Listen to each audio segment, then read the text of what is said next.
皆さんこんにちは、佐藤です。本日は私が日本から持って帰ってきて良かったものをご紹介したいと思います。ナショナル、このブランドわかる方いますか？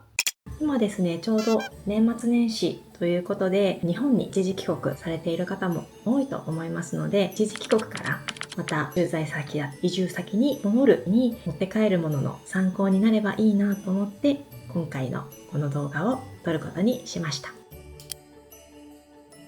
ちらお分かりになりますか？こちらはですね、富士ホーローの、揚げ物パンです。で、我が家は週に2回ぐらいは揚げ物をするので、揚げ物の時にはとても活躍しています。で、もっとね、大きなもので揚げてもいいと思うんですけれども、ちょうどまだ子供がこの低学年でそこまで大量に揚げ物を食べるわけではないので、これくらいでちょうどいいかなと思うんですけれども、食べ盛りのお子さんがいる方にはちょっと小さいかなと思います。こちらのこの蓋の方には、揚げたものをさささっと取り分けて入れられるっていう形ですね。こんな風に重ねて収納することができます。はい、続いてこちらですね、油こしフィルターになります。で、中にフィルターが入っていて、この下にですね、さらに、フィルターが入っているという形ですね。このフィルターを通ることによって、油がきれいになります。続いてこちら、卵焼き用のフライパンですね。こちら、カローテというブランドです。他のフライパン類も全部このカローテで統一をしています。もう2年ぐらい今使ってますね。この中のコーティングは今のところ軽くオイルを敷けばまだくっつかずに使えています。続いて私が持ってきてよかったと思っているのは包丁です。やっぱり包丁は日本製のものが、切りやすいなと思いますね。私たちが気に入っているのはこのグローバルという包丁で、こちらはパン切り包丁ですね。後で紹介するんですけれども、私たちパンを自分で焼くので、そのパンを焼いた後にこのパン切り包丁がないとあまり綺麗に切れないということで、このパン切り包丁を追加で購入しました。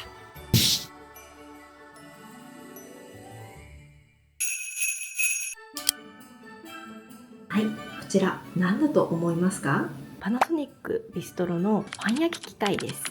こう開けるとパンが入っていて、3人で食べきるか、だいたい2回ぐらいに分けて食べています。こちらですね、ふわふわのパンが焼けるのですごく気に入って食べています。これもともとレシピ本が入っていまして、ただの食パン以外にも、この表紙にあるようなフランスパンみたいなものだったり、こういうフルーツパンみたいなものも焼けるはずなんですけれども、基本的にこの食パンばっかり焼いていたんですが、来年の目標としては他のパンも作ってみたいなと思っているところです。ちなみにパンを焼くときはこういう変圧器を使ってますと、どうしても日本の家電製品なので壊れるとすごく嫌なので、この変圧器を通してパン焼き器は使っています。あとパンつながり、私このドライイーストも日本からわざわざ持ってきています。日本にいる時にパン焼き器どんなもんかなと思ってしばらく使って、気に入ったのでアメリカにも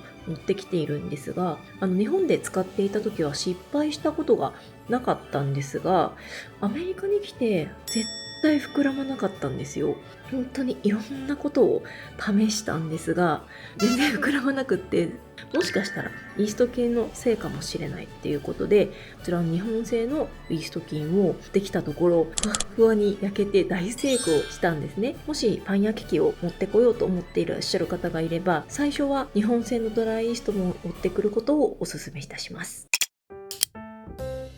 あと私の家族激推しの調味料が堀西というブランドの調味料です。こちらの調味料です。鶏肉にこうササササッと振りかけて焼いて食べるとすっごく料理が美味しくなるという調味料です。特に私たちがお気に入りなのがこちらの堀西プレミアム他のスーパーでも買えるかもしれないんですが、カルディでしか見かけなかったということです。気に入りすぎてもうほとんどなくなっているので、次の一時帰国の時には絶対に買いたいなと思っているものです。はい、続いてはお茶系ですね。この手に持っているのはルピシアという日本でもすごく人気のあるお茶のブランドなんですが、こちらのブランドのお茶を何パックも買って持ってきていて、特に今放っているのがピーチの香りがついているルイボスティーです。こちらはマスカットティーですね。フレーバードティーになります。美味しく飲みきれるサイズの小さいものをカバンに余裕があればいくつか買って持ってきています。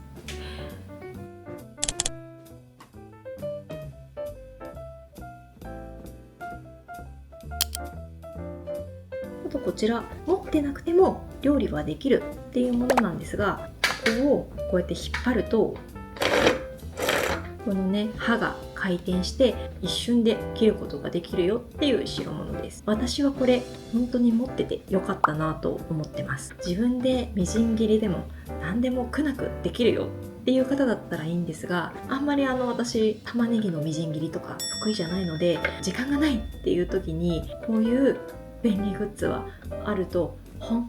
当に違います。息子が時々お料理手伝いたいっていうことがあるので、そういう時にブンブン引っ張ると簡単にできるからお願いねって言うとこれを切ってくれます。料理に興味を持ってほしいっていう方にも取っかかりとしてはすごくいいかなと思いました。続いてこちら、我が家で使用している炊飯器です。炊飯器に関しては人によるかなと思っています。もちろんお米が大好きでお米にこだわりがあるような方、炊飯器を持ってきた方がいいかなと思います。ただですね、アメリカでもやっぱりアジア人の人口すごく増えていて、ブランドとかメーカーにこだわらないっていう方は絶対に必要っていうわけでは個人的にはないかなと思います。ちなみにナショナル、このブランドわかる方いますか？ナショナルっていうCM やってたと思うんですけれども、はい。というわけで、まだまだ我が家で使っている現役なんですが、99年製です。待って、衝撃じゃないですか、99年製。2000年すら超えてるんですけど、すごくないですか？もう全然壊れずに、ずーっと現役で活躍しています。炊飯器に関しても変圧器を通して使った方が絶対いいと思いますし、もし私が新しく日本でそれを持ってくる時には変圧器使うと思うんですが、もうこの子に関しては壊れてもいいかってずっと思ってて、直接この電源に挿して使っちゃってるんですが、それでも壊れずに元気にやっています。もうここまで来るとつこも紙的なものがついているんじゃないかなと思っていて、逆に壊れるまで使ってあげたいなという気持ちで全然新しいものを変えずにここまで来ています。というわけで、私が日本から持って帰ってきてよかったキッチングッズ編をお送りしました。皆さんの参考になれば幸いです。今年動画を出すのはこちらで最後になるかと思います。2025年見ていただいて本当にありがとうございました。2025年の10月に急遽思い立って始めた Vlog でしたが、こうして皆さんに見ていただけてとても嬉しく思っています。2026年ももうすでにいくつか旅の予定を入れていますので、それを形にできたら嬉しいなと思っています。ぜひ今後ともよろしくお願いします。では皆様、良いお年をお過ごしください。